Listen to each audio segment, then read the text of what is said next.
Hello నమస్తే. So మన subscriber question అడిగారు. సబ్స్క్రైబర్ ఎవరంటే కౌసర్ 123 ఏబుల్. తన క్వశ్చన్ ఏంటంటే, మేడం నాకు ఒక డౌట్ మేడం, మంత్లీ డేట్ వస్తూ కూడా ప్రెగ్నెంట్ వస్తుంది అని విన్నాను మేడం. దీనిపై ఒక వీడియో చేయండి. అప్పుడు ఎలాంటి సిమ్టమ్స్ ఉంటాయో చెప్పండి మేడం అని అడిగారు. సో ప్రెగ్నెన్సీ ఉన్నా కూడా పీరియడ్ వస్తదా? పీరియడ్ ఉన్నప్పుడు కూడా ప్రెగ్నెన్సీ ఉండే ఛాన్స్ ఉందా? సో అలాంటప్పుడు ఎలాంటి తేడాలు ఉంటాయి? ఎలా గుర్తుపట్టాలి? ఈ రోజు మాట్లాడుకుందాం. నేను మీ డాక్టర్ సరళ, ప్రజ్ఞ హాస్పిటల్ మేడ్చల్ నుండి మాట్లాడుతున్నా. సో నా దగ్గరికి ఒక పేషెంట్ వచ్చింది. తను ఏంటంటే ఎవ్రీ మంత్ పీరియడ్ వస్తుంది మేడం. కొంచెం కొంచెంగానే వస్తుంది. ముందులాగా రావట్లేదు. గత 8 నెలలుగా ఇలానే జరుగుతుంది. నాకేంటో కడుపు ఉబ్బరంగా అనిపిస్తుంది. మా పాప అంటుంది మేడం, కడుపు పెద్దగా అనిపిస్తుంది. లోపల బేబీ ఉందేమో అని మా పాప అంటుంది అని వచ్చిందనమాట ఒక క్లయింట్. నేను తీరా స్కాన్‌లో చూస్తే తను 8థ్ మంత్ ప్రెగ్నెంట్.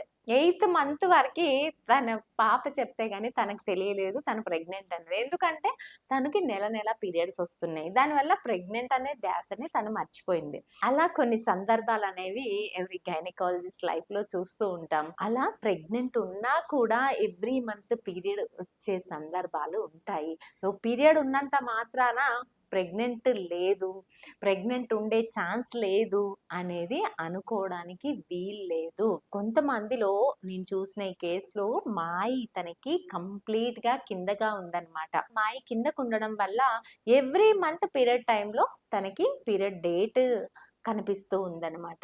ఇలాంటి కండిషన్ ఒకటి. కొన్ని రకాల సబ్‌కోరియానిక్ హీమరేజ్ అని కొన్ని రకాల ఓవేరియన్ సిస్టులు అనే ప్రాబ్లమ్స్ ఉన్నప్పుడు ప్రెగ్నెన్సీ ఉన్నా గూడా మనకి బ్లీడింగ్ నెల నెల కనిపిస్తా ఉంటది.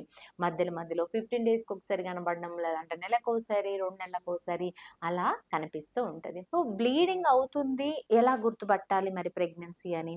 అంటే ఫస్ట్ మనకి ముందు కన్నా గూడా తక్కువ ఉండొచ్చు.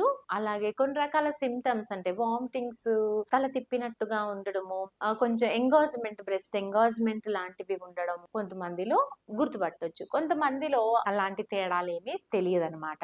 కొంతమంది 5 మంత్స్ దాటిన తర్వాత మూవ్‌మెంట్స్ తెలిసినా గూడా ఏదేదో పేగుల కదలిక ఉన్నట్టుందిలే అన్నట్టు నెగ్లెక్ట్ చేస్తూ ఉంటారనమాట.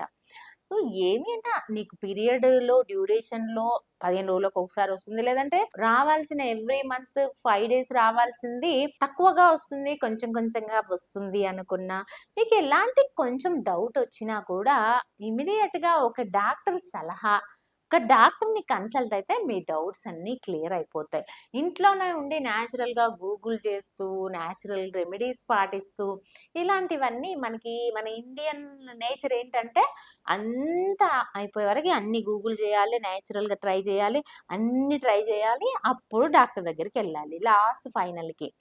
ఇప్పుడు 8థ్ మంత్, 9థ్ మంత్ తను కంప్లీట్ ప్లెజెంటా ప్రీవియా, తను bleeding, blood loss every month అవుతూ ఫుల్ ఎనీమిక్. తనకి ఎంత కాంప్లికేట్ అయిందంటే డెలివరీ టైమ్‌లో నేను 12 బ్లడ్స్ తనకు పెట్టుకోవాల్సొచ్చింది. అదే కొంచెం ముందు నుండి జాగ్రత్తగా మెడిసిన్ వాడుకొని ఉండి, రక్తహీనత లేకుండా తను చూసుకొని ఉండి, డాక్టర్ సపోర్ట్, కొంచెం ఐరన్, మల్టీవిటమిన్ టాబ్లెట్స్ అవి సపోర్ట్ తీసుకొని ఉంటే తనకి అంత కాంప్లికేషన్ డెలివరీ టైమ్‌లో అయ్యేది కాదు. కాబట్టి ఏదైనా చిన్న ప్రాబ్లమ్ చిన్నగా ఉన్నప్పుడే డాక్టర్‌ని కన్సల్ట్ అయ్యి రీజన్ ఏంటి తెలుసుకొని దానికి తగిన ట్రీట్మెంట్ ఖచ్చితంగా డిస్కస్ చేసి ఒక మంచి డాక్టర్‌ని సెలెక్ట్ చేసుకొని, ఆ డాక్టర్ చెప్పిన వేలో ఎళ్తూ మంచి గైడెన్స్‌లో ఎళ్తూ ఉంటే మన ప్రెగ్నెన్సీకి గానీ, మన హెల్త్‌లకి గానీ ఎలాంటి ప్రాబ్లమ్స్ రాకుండా మనం చూసుకోవచ్చనమాట. సో ఇంకా ఇలాంటివి ఇంకా ఏమైనా డౌట్స్ ఉంటే నాకు ఖచ్చితంగా కామెంట్ రూపంలో తెలపండి. నేను వీడియో చేయడానికి ట్రై చేస్తాను. Thank you.